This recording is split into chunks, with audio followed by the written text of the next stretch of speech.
नमस्कार दोस्तों, आज की तारीख है 22 फरवरी 2021 और हम डिस्कस करने जा रहे हैं 5 minute current affair. 5 minute current affair के अंतर्गत दिन भर की महत्वपूर्ण घटनाओं पर आधारित करंट अफेयर को हम डिस्कस करते हैं। और इसका पीडीएफ अगर आपको चाहिए तो IAS prep official Telegram channel को आप ज्वाइन कर लीजिए या विजिट करिए हमारी वेबसाइट upsctarget.com को।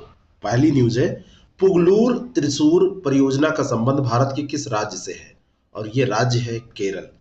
केरल राज्य में Pugalur Thrissur high voltage direct current power transmission corridor की शुरुआत की गई है और यह प्रणाली राष्ट्रीय ग्रिड के साथ केरल के लिए पहला एचवीडीसी इंटरकनेक्शन है। ये राज्य में बिजली की बढ़ती जरूरतों को पूरा करने के साथ साथ बड़ी मात्रा में बिजली ट्रांसमिशन की सुविधा भी प्रदान करेगा। 21 फरवरी को प्रतिवर्ष किस दिवस के रूप में मनाया जाता है? तो ये मनाया जाता है अंतर्राष्ट्रीय मातृभाषा दिवस।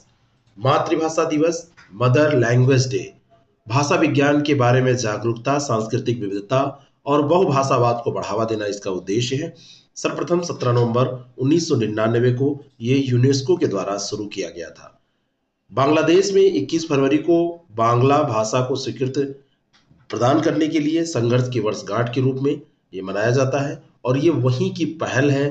मातृभाषा दिवस विचार जो आया था ये बनाने का, ये बांग्लादेश की पहल थी और उसका इतिहास ये रहा। किस खिलाड़ी ने 82वें senior national table tennis championship जीती है? तो ये है मनिका बत्रा। ये 82वीं senior national table tennis championship है। पंचकुला में ताऊ देवी लाल खेल परिसर में रीत ऋषिया को हराया है। और भारतीय टेबल टेनिस खिलाड़ी मनिका बत्रा जो हैं, अगर दुनिया लेवल पर देखा जाए तो 63वें स्थान पर हैं। 2020 में उन्हें राजीव गांधी खेल रत्न पुरस्कार भी दिया गया था। किस देश में anti tank guided missile system Helina और ध्रुवस्त्र के परीक्षण किए गए? तो हेलिना और ध्रुवस्त्र क्या हैं? ये एंटी टैंक गाइडेड मिसाइल हैं और इनके परीक्षण भारत में किए गए हैं। हेलिना सेना का संस्करण है और ध्रुवस्त्र वायुसेना का संस्करण है। User trial advance light helicopter platform से किए गए हैं ये। और इस मिसाइल सिस्टम को रक्षा अनुसंधान और विकास संगठन डीआरडीओ के द्वारा डेवलप किया गया है, उसी के द्वारा डिजाइन किया गया है। रक्षा मंत्रालय ने इन मिसाइलों को विश्व में सबसे उन्नत टैंक रोधी हथियारों में से एक बताया है। किस देश ने बाहरी अंतरिक्ष मामलों के लिए एक नया राष्ट्रीय मंत्रालय बनाया है? तो बाहरी अंतरिक्ष मामलों के लिए ये निकारागुआ ने अभी एक नया राष्ट्रीय मंत्रालय बनाया है। मध्य अमेरिकी देश है निकारागुआ और बाहरी अंतरिक्ष मामलों, चंद्रमा और अन्य आकाशीय पिंडियों के लिए एक नया राष्ट्रीय मंत्रालय इसने क्रिएट किया है। यह मंत्रालय शिक्षा, उद्योग, विज्ञान और प्रौद्योगिकी के क्षेत्र में देश के विस्तार को व्यापक बनाने के उद्देश्य से अंतरिक्ष गतिविधियों को विकास और उसको बढ़ावा देने के लिए गठित किया गया है। कौन सा देश हिमालयी गुलाबी नमक को भौगोलिक संकेत के रूप में पंजीकृत करेगा? तो हिमालयी गुलाबी नमक जब भी आपसे पूछा जाए तो यह करने वाला है पाकिस्तान।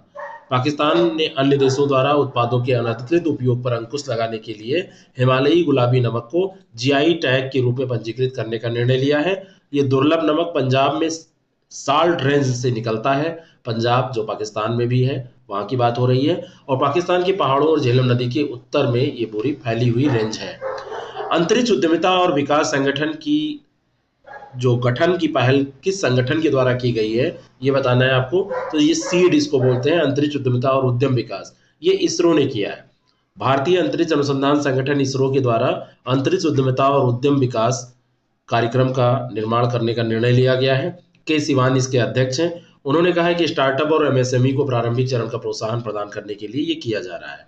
कौन सा देश रक्षा अभ्यास नैवडेक्स 21 और आईडेक्स 21 की मेजबानी करेगा, जिसमें भारत भी नौसेना भारत की जो है वो पार्टिसिपेट करेगी? तो ये यूएई है, संयुक्त अरब अमीरात में वार्षिक नौसेना और रक्षा और समुद्री सुरक्षा प्रदर्शनी नैवडेक्स और आईडेक्स इसका आयोजन किया जाएगा। और भारतीय नौसैनिक जहाज प्रलय 20 फरवरी से 25 फरवरी तक अभ्यास में भाग लेने के लिए संयुक्त अरब अमीरात के अबू धाबी में पहुंच गया है। आईएनएस प्रलय स्वदेशी रूप से निर्मित प्रबल क्लास मिसाइल वेसल्स का दूसरा जहाज है। राष्ट्र प्रथम 82 वर्षों की स्वर्णिम गाथा जो पुस्तक हाल ही में रिलीज हुई किस सशस्त्र बल से संबंधित है? तो इसका संबंध है सीआरपीएफ से और अमित शाह ने इसको क्या किया है, पुस्तक को जारी किया है। नाथुला दर्रा हिमालय में अवस्थित एक पहाड़ी दर्रा है, किस राज्य से संबंधित है? तो यह है सिक्किम से संबंधित। और ये जो दर्रा है ये भारतीय राज्य सिक्किम को चीन के तिब्बत स्वायत्त क्षेत्र से जोड़ता है, नेपाल नहीं तिब्बत से। Thank you very much.